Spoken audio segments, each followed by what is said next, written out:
atención primaria y agradecerles el esfuerzo diario que realizan. Pasando a los asuntos del Consejo de Gobierno y que hoy hemos aprobado, en el día de hoy, en la reunión del Consejo de Gobierno, entre los asuntos aprobados, queríamos comenzar por tres que tienen relación con la prevención de incendios forestales. Como ustedes recordarán, la semana pasada el Consejo de Gobierno aprobó la declaración de interés general de las actuaciones de prevención de incendios forestales en las zonas de alto riesgo de Urdes y de Sierra de Gata. Hoy el Consejo de Gobierno da un paso más en la prevención de incendios forestales y aprobamos y autorizamos la ejecución de planes periurbanos de prevención en municipios de zona alta de riesgo de incendio de las Urdes y de zona alta de riesgo de incendios de Gata a la empresa Traxa con un presupuesto de 4.559.000 euros. Las actuaciones se van a llevar a cabo en los municipios de Valverde del Fresno, Eljas, Acebo, Santibáñez el Alto, Pino Franqueado, Nuño Moral, Casares de Urdes, Ladrillar, Camino Morisco, Descarga María y Robledillo de Gata. Como digo, lo que hace en este caso la Junta de Extremadura es encargarle a Traxa, con un presupuesto de 4.559.000 euros, llevar a cabo estos planes periurbanos de prevención en las zonas de Gata y en las zonas de Urdes.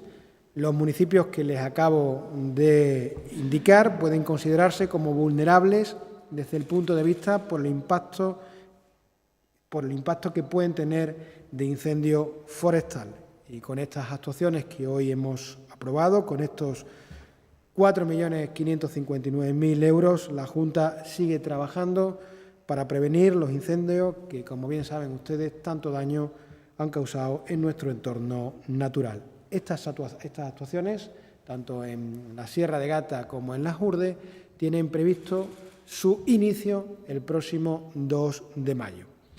También en materia de prevención de incendios forestales hemos autorizado la redacción del proyecto de ejecución del Plan de Defensa contra Incendios Forestales de la zona de alto riesgo de Monfragüe y los planes de prevención de los montes dentro del citado parque se le derivará a Traxatec con un importe de 158.000 euros. Como digo, seguimos insistiendo en la planificación en materia de prevención de incendios forestales porque esta es la herramienta clave, la herramienta fundamental para poder combatir los incendios forestales. Estas actuaciones que hoy hemos aprobado en Consejo de Gobierno se suman a la declaración, como ustedes bien saben, de época de peligro medio de incendios que se publicó en el Diario Oficial de Extremadura el pasado miércoles y que tiene efectos, en principio, desde el lunes 10 de abril hasta el próximo domingo 16 de abril. Por otro lado, en materia educativa, el Consejo de Gobierno ha aprobado hoy la contratación de las obras del nuevo Centro de Educación Infantil y Primaria Calzada Romana en Puebla de la Calzada. Un nuevo centro que contará con 6 unidades de infantil y 12 de primaria, que contará con gimnasio, con comedor y que tendrá la máxima calificación en eficiencia energética.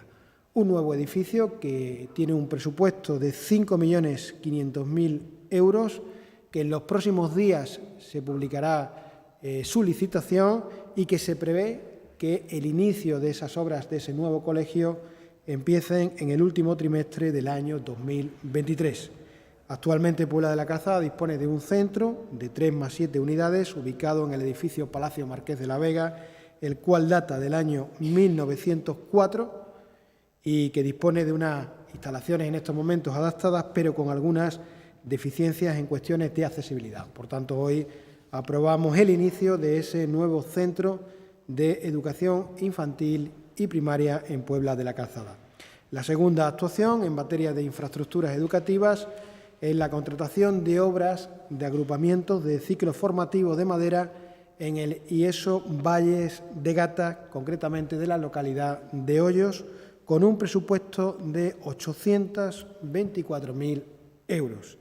El objeto de esta intervención es agrupar los centros que había disgregados en la población y lo que vamos a hacer es agruparlos en uno. Con ello se contratará también el equipamiento oportuno y se realizará este nuevo edificio en una parcela anexa al actual IESO, y se trata de un edificio destinado a albergar el módulo de madera de formación profesional. El Consejo de Gobierno de hoy también ha autorizado la celebración de un convenio por el que se instrumenta la concesión directa de una subvención de la Consejería de Sanidad y Servicios Sociales a los ayuntamientos de Cáceres, Badajoz, Mérida, Don Benito, Villanueva de la Serena y Plasencia para la financiación del programa de crecimiento e inserción sociolaboral de personas en situación de riesgo de exclusión social.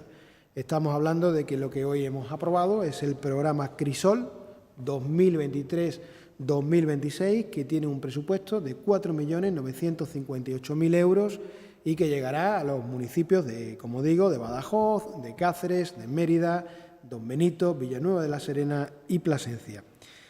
Con los gastos que hoy hemos aprobado, con el presupuesto que hoy hemos aprobado, se sufragarán o se financiarán los gastos de personal y los gastos corrientes derivados de la ejecución de las actuaciones en los ayuntamientos que les acabo de mencionar. ¿Qué pretende el programa CRISOL? El programa CRISOL es un instrumento generador de oportunidades laborales en el camino hacia la inclusión social de personas desempleadas, especialmente de jóvenes y mujeres que están en estos momentos en situación o riesgo de exclusión social en zonas urbanas. Por eso, con este convenio queremos llegar a esas zonas urbanas con este programa CRISOL, para que se atienda a esas personas que están en riesgo de exclusión social, para también darles una oportunidad e insertarlas en el mercado laboral. Nosotros estimamos que con este programa van a ser en torno a casi 1.000 personas las que van a participar en el programa CRISOL. Por último, el Consejo de Gobierno ha autorizado la convocatoria para el año 2023 de las ayudas para facilitar la recuperación integral de las mujeres víctimas de violencia de género, con un presupuesto de 1.759.000 euros.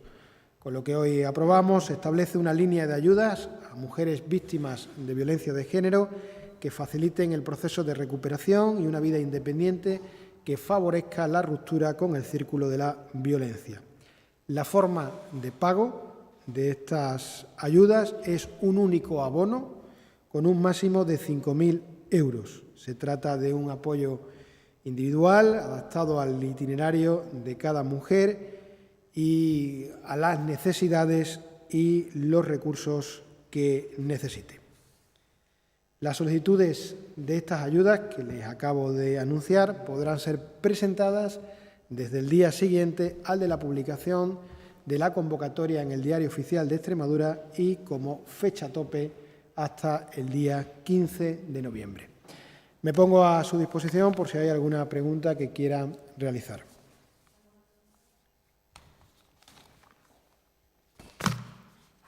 Buenos días.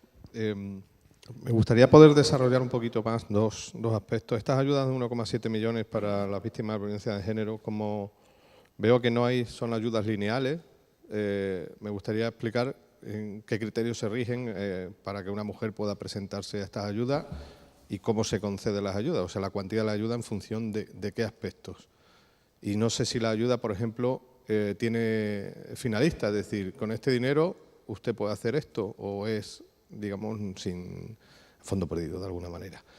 Y luego sobre los planes periurbanos, me gustaría también que explicara un poco a la opinión pública qué es un plan periurbano. Es decir, ¿para qué se va a hacer este plan periurbano y qué medidas recoge? Si recoge, por ejemplo, la limpia de bosques, si recoge, no sé, otros aspectos forestales. Empezando por la última, los planos periurbanos generalmente los deben realizar los ayuntamientos, porque son competencias municipales de muchos ayuntamientos, y los planes periurbanos consisten básicamente en tener un plan por cada ayuntamiento para que en riesgo de incendio, ese incendio no entre en la población. Y para eso se llevan a cabo una serie de medidas de prevención de incendios, como pueden ser la que tú has comentado de limpieza de bosques.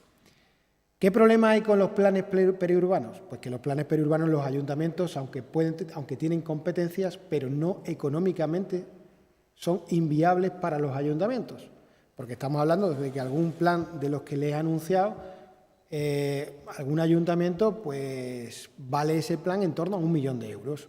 Por tanto, es inasumible para un ayuntamiento realizar esos planes periurbanos. ¿Qué hace la Junta de Extremadura? Pues la Junta de Extremadura pone estos recursos a través de un convenio con Traxa, precisamente para que se puedan ejecutar esos planes periurbanos, que, como digo, lo que consiste es básicamente en adecuar caminos, en hacer cortafuegos, en limpieza forestal, para que en caso de incendios la población, lo que es el casco urbano, pues quede protegido. Y lo que hace la Junta es ayudar a los ayuntamientos, en este caso, tanto de la Sierra de Gata como de las Urdes, para que se puedan ejecutar esos planes. Con respecto a las ayudas que comentas de víctimas de violencia de género, la forma de pago es un único abono que tiene un máximo de 5.000 euros, que se va a publicar en breve en el Diario Oficial de Extremadura, y que lo que se trata es de facilitar el proceso de recuperación y una vida independiente de aquellas personas, lógicamente, que hayan sido víctimas de violencia de género. Lógicamente, hay que examinar, una vez que se presenten esas solicitudes, hay que examinar cada caso y en función de cada caso, así será la ayuda a conceder. Pero esta ayuda, básicamente, lo que viene es pues, a subsanar muchos costes que tienen, desgraciadamente, esas mujeres derivados de los procesos traumáticos que supone la violencia de género. Llámese vivienda, llámese gastos corrientes, y todas estas subvenciones lo que vienen es a paliar esos gastos de las personas que han sido víctimas de violencia de género. ¿Más preguntas? Sí, que buenos días. Yo quería preguntarle por dos asuntos. Lo primero, una valoración. Conocíamos ayer que Mérida probablemente pueda albergar la primera planta para producir hidrógeno verde de la región. Parece que hay muchos proyectos vinculados al hidrógeno verde y este sería un poco el primero, pues una valoración por parte del Gobierno de esas ayudas que el Ministerio de Transición Ecológica ha aprobado para la empresa FVR. Pues para nosotros es muy buena noticia. Nosotros siempre hemos dicho que la Junta de Extremadura está apostando por un nuevo modelo de industrialización. Y este modelo de industrialización tiene que ir ligada a la transición ecológica y digital. La transición ecológica y digital significa la atracción de energías renovables, porque entendemos que si hay energías renovables, como por ejemplo somos líderes en fotovoltaica, vendrán industrias asociadas a esas energías. La oportunidad que se nos abre con el hidrógeno verde es una oportunidad de oro para Extremadura, y el primer ejemplo es esta inversión que va a venir a Mérida. Nosotros esperamos que más inversiones ligadas al hidrógeno verde vendrán a Extremadura y que eso además atraerá a potenciales inversiones. Por tanto, creemos que es una magnífica noticia que va en la línea con lo que desde la Junta de Extremadura estamos pretendiendo, y es industrializar la región ligado al sector de las nuevas energías, de las energías limpias. A colación, conocíamos la sentencia del Supremo que da la razón al TSJ en el caso de las fotovoltaicas de Cáceres por el tema de no poder construir en la zona de especial protección de los llanos. Entonces, también, ahora en qué situación deja esas sentencias. Ya en principio, no sé si la Junta piensa continuar o si es posible seguir por vía judicial. ¿Puede comprometer esto la puesta en marcha de otros proyectos fotovoltaicos en la ciudad de Cáceres, puesto que afecta 17.000 hectáreas. En fin. Esto es un asunto puro y duro de competencia municipal del Ayuntamiento de Cáceres.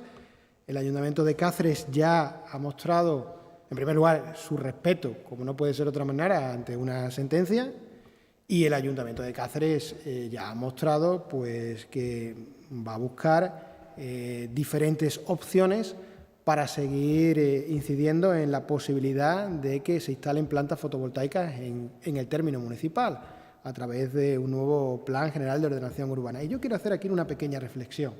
Nosotros estamos totalmente, como digo, somos respetuosos con todas las sentencias que hay en un Estado de Derecho, como no pueden ser de otra manera. Pero estamos viendo las consecuencias del cambio climático y las estamos padeciendo. Por ejemplo, la sequía que padecemos tiene sus porqués. Instalar plantas fotovoltaicas es ayudar a combatir el cambio climático. Y yo creo que eso es una reflexión que todos nos tenemos que hacer, porque hay que buscar energías alternativas a los fósiles que en el último siglo hemos estado explotando y que nos han llegado a esta situación. Y la única manera de buscar energías alternativas es energías limpias. Y la energía fotovoltaica es una energía limpia. Por eso desde la Junta de Extremadura queríamos hacer esa reflexión, que a todos aquellos que hablan de manera despectiva de espejitos o que hablan de manera despectiva de la energía fotovoltaica, hay que decirles una y otra vez que esa es la clave o una de las claves para poder combatir el cambio climático que ya está teniendo repercusiones tan negativas en el ser humano. ¿Más preguntas?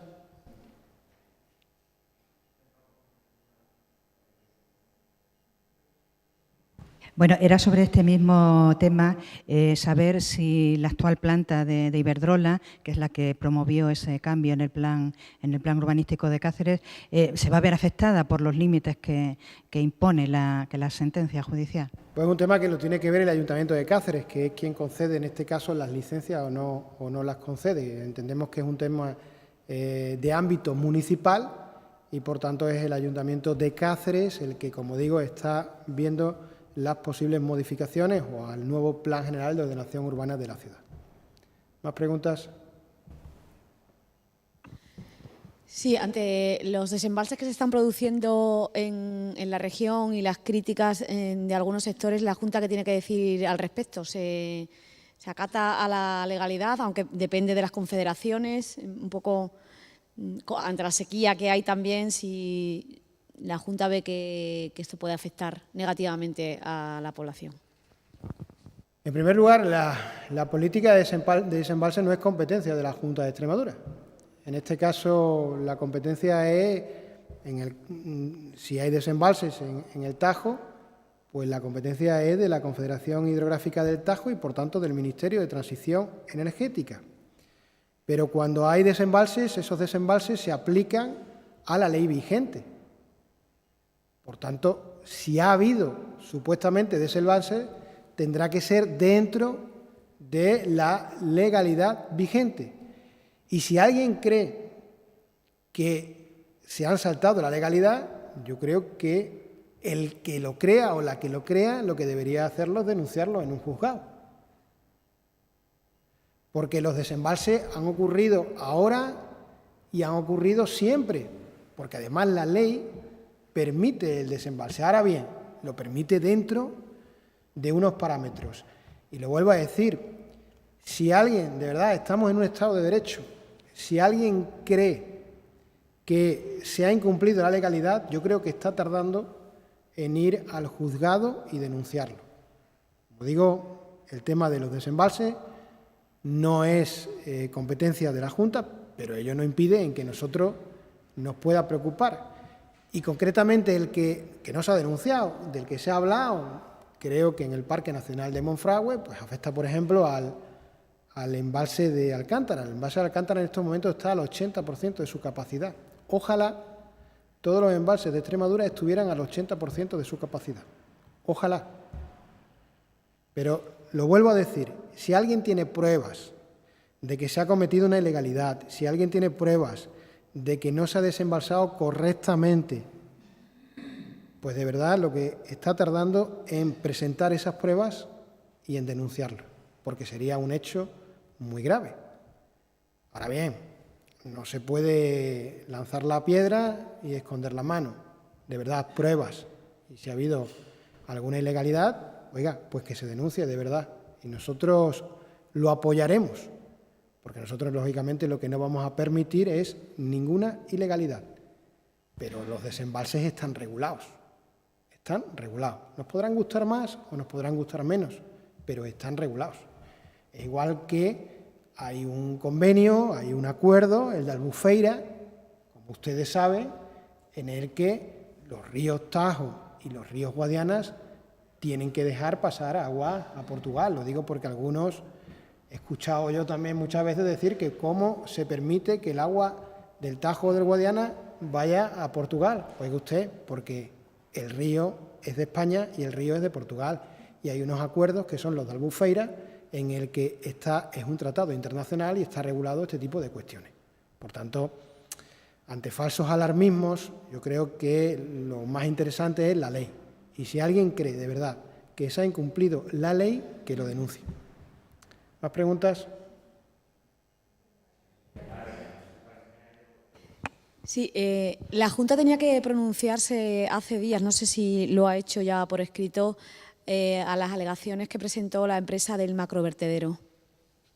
¿Hay algún informe que la Junta ya haya elaborado? Todavía no está en estos momentos. La Junta se pronunció ante el recurso de alzada que presentó la empresa, y en aquel momento, creo que fue hace 2 semanas, cuando la Junta de Extremadura se pronunció de manera negativa ante el recurso de alzada que presentó esta empresa. Y ya lo que le queda es la vía de la justicia ordinaria.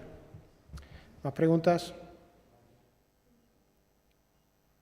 Sí, preguntar, portavoz.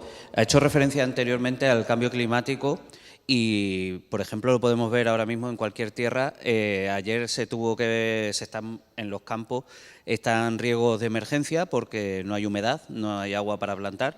Los embalses, igual que decía que el de Alcántara estaba al 80%, en la cuenca del Guadiana los términos están entre el 10-20% en el mejor de los casos. El cambio climático está aquí, hay poca agua. Me gustaría saber qué plan contra la sequía, viendo que año tras año está y se acerca más y tenemos temperaturas más altas, qué pasos se están dando, porque cada vez vemos que los agricultores no pueden plantar al 100% y parece que va a ser la norma de aquí a los próximos años. En primer lugar, creo que se ha convocado, y nos alegramos por ello, la Mesa de la Sequía para el próximo, creo que 19 de abril, que la ha convocado el Ministerio, porque esto no es un problema que afecte solamente a Extremadura, esto es un problema de ámbito nacional, y nosotros lo que esperamos es que en esa mesa de la sequía, si esto persiste, ojalá y llueva, pero si esto persiste, lo que Extremadura va a pedir en esa mesa de la sequía es que, lógicamente, pues este problema, que entendemos que es nacional, pues tenga un cariz nacional y que, por tanto, se empiecen a pensar en posibles compensaciones para nuestros agricultores. Pero que el cambio climático, como te decía, los efectos del cambio climático se tienen que combatir desde ya. Y la mejor manera de combatirlo, y lo vuelvo a repetir, es ante el modelo de crecimiento que tenemos, porque claro, es que a nadie quiere que nos quiten las cosas del comer, como se suele decir. Y eso está basado en un modelo de crecimiento. Y en ese modelo de crecimiento se necesita muchísima energía. Y por tanto, la única solución son energías alternativas, energías limpias. Por eso, de verdad, cuando la Junta de Extremadura está intentando hacer una apuesta por esas energías renovables, cuando nos chocamos a veces con aquellos que no las apoyan, las energías renovables, oye, no apoyar las energías renovables es no apoyar en la lucha contra el cambio climático. Y yo creo que eso es un problema de concienciación de todos, no de una sola persona o de una sola institución. Es un problema de concienciación de todos, que lo primero que tenemos que hacer es todos estar o tenerlo meridianamente claro de que tenemos un problemón que se llama cambio climático. Yo iba por otro tipo de medidas, ya la energía nos ha quedado claro. Por ejemplo, una de las medidas para conservar agua señalan, sobre todo en aquellas comunidades regantes en las cuales no está implantado, como puede ser, por ejemplo, Orellana, que es la mayor, presurización de las canalizaciones de agua. ¿Se va a tomar alguna medida al respecto? Sabemos que es un proceso largo y es una obra inmensa, pero ¿está planteado a nivel nacional sobre la mesa ese tipo de cambios para mejorar el uso del agua? Hombre, desde la Junta de Extremadura, y yo creo que los agricultores han llevado a cabo en los últimos años un cambio enorme en Extremadura, enorme. O sea, los sistemas de riego en Extremadura, afortunadamente, han tenido un cambio gigantesco en el uso, en la racionalización y en la eficiencia del agua en Extremadura. Yo el otro día estuve fuera de este país, concretamente estuve visitando el país vecino, y vi cómo algunos agricultores regaban con aspersores. Eso aquí en Extremadura a día de hoy es prácticamente ya inimaginable. Ha habido un cambio enorme en la cultura del regadío y en la cultura del agua en Extremadura a mejor. ¿Incentivado por la Junta? Sí, pero también con un cambio de cultura muy buena por parte de los agricultores. Y yo creo que en Extremadura se está haciendo un uso racional del agua por parte de los agricultores. ¿Que tenemos que ir hacia más sistemas mejores y más modernos energéticamente hablando o siendo más eficientes? Pues claro que sí, y todo lo que vaya saliendo en el mercado pues será bueno para mejorar la eficiencia, pero sin lugar a dudas Extremadura ha dado un cambio enorme en los últimos 20 años en la eficiencia racional y en el uso del agua eficiente en nuestra región. ¿Más preguntas? Muy bien, muchísimas gracias.